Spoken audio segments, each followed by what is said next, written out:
This is already happening. This isn't speculation. This isn't theory. While you scroll headlines and wait for the speech tonight, while networks prepare their graphics and commentators rehearse their reactions, something larger is unfolding beneath the surface, something structural, something layered, something that won't fit neatly into a 30-second clip. Tonight, a former president will speak, and when he does, the story will be framed for you. But before that framing begins, before the emotional cues, before the words like security, threat, strength, and sovereignty are carefully placed in your mind, you deserve context.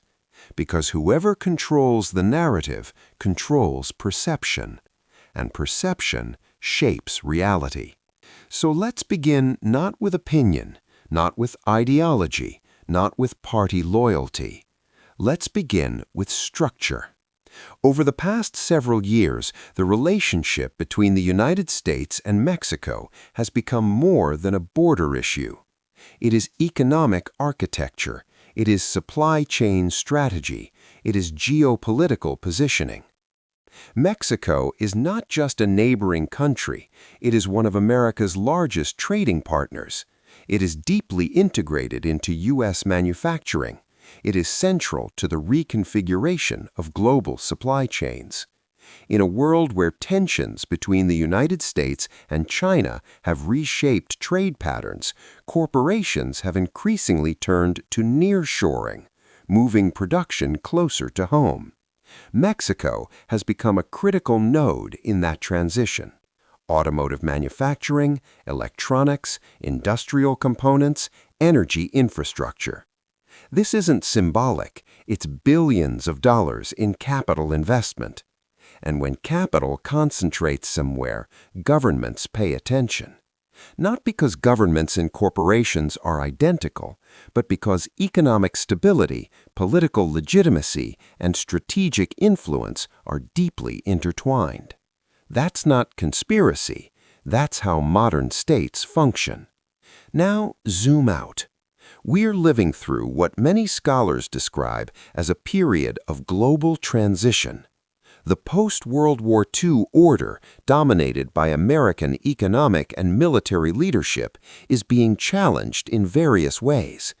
China's economic rise, Russia's regional assertiveness, emerging multipolar alliances, trade blocs seeking alternatives to dollar dominance. Whether you interpret these shifts as threats, natural evolution, or power realignment, one thing is clear. Periods of transition create insecurity. And historically, when global uncertainty rises, major powers focus on consolidating influence closer to home. The Western Hemisphere matters. The stability of North America matters. The economic corridor that runs from Canadian resources through U.S. industry into Mexican manufacturing matters. So when political leaders talk about the border, they are rarely talking only about migration. They're talking about control, economic, strategic, symbolic. Tonight's speech will likely emphasize security. Security from drugs, security from organized crime, security from chaos, security from instability. And here's something important. The concerns about fentanyl overdoses are real. The concerns about cartel violence are real. The human suffering on both sides of the border is real. Acknowledging complexity does not mean dismissing pain. But complexity also means asking structural questions. Why does the largest illegal drug market in the world exist within the United States? Why have decades of enforcement-heavy approaches not eliminated demand? Why does supply adapt faster than policy? These are uncomfortable questions because they shift focus inward. They force us to examine inequality, economic dislocation, mental health crises, the opioid prescription wave that preceded illicit fentanyl. No single speech can solve that, but speeches can redirect attention. There's also the legal dimension. Governments operate within frameworks of authority, congressional authorizations, executive powers, international agreements. Over time, legal tools designed for one purpose often expand in interpretation. Policies built for specific conflicts become flexible instruments. The debate over how much authority the executive branch should wield in matters of cross-border security is not new. It has existed under multiple administrations, multiple parties, multiple crises. And it raises a foundational democratic question. How much transparency should accompany decisions that affect another nation's sovereignty and millions of lives? That is not a partisan question. It is a constitutional one. Consider the political context. Political leaders do not speak in a vacuum. They speak within election cycles, within approval ratings, within base expectations. Strong border rhetoric mobilizes voters. Firm security postures signal decisiveness. Clear enemies simplify complicated realities. Human psychology prefers simple narratives: good versus bad, order versus chaos, us versus them. But geopolitics rarely fits into that binary, because cooperation and competition often coexist. The United States and Mexico collaborate extensively on trade, intelligence sharing, migration management, and law enforcement. At the same time, they navigate tensions over sovereignty, policy priorities, and public opinion. That relationship is not a battlefield. It is a negotiation, constant and evolving. There's also the human dimension that gets lost in high-level analysis.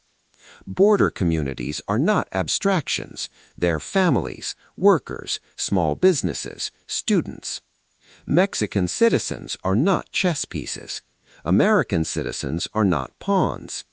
Policy decisions ripple outward into daily life. When rhetoric escalates, social consequences follow. Perception affects how communities are treated. Language shapes atmosphere. If a nation is framed primarily as a source of threat, people connected to that nation can feel that shift. That reality deserves acknowledgement without exaggeration. History offers perspective. Militarized approaches to drug control have been attempted in various forms across Latin America for decades. Scholars debate their effectiveness. Some argue they disrupted networks. Others point to displacement effects and cycles of violence. The evidence is complex. Outcomes are uneven. Local conditions matter. But one conclusion recurs in academic research. Enforcement alone does not eliminate demand.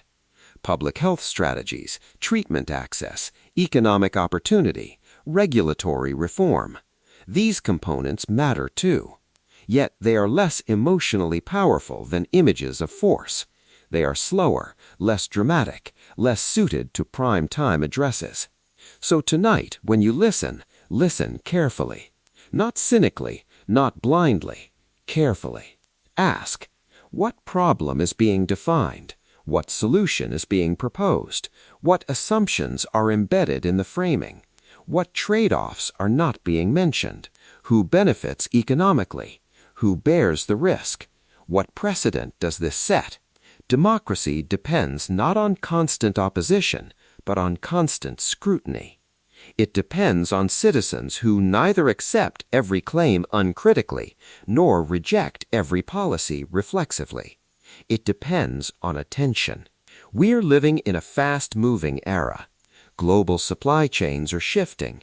Power balances are recalibrating. Technology accelerates information and misinformation alike.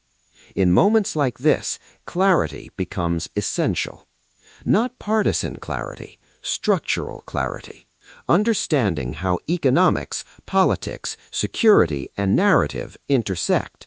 Understanding that speeches shape perception, but perception does not automatically equal reality. Understanding that national strength includes transparency and accountability. You don't need to agree with every analyst. You don't need to distrust every institution. But you do need to think, because power, historically, expands when scrutiny fades and contracts when citizens engage thoughtfully. So listen tonight. Absorb the words, then step back. Separate emotion from evidence. Separate narrative from structure. Separate urgency from strategy. The world is changing. North America is evolving within that change, and informed citizens are not a threat to democracy. They are its foundation. Clarity is not a luxury. In transitional eras, clarity is protection. And before anyone tells you what to think, make sure you understand what is already in motion.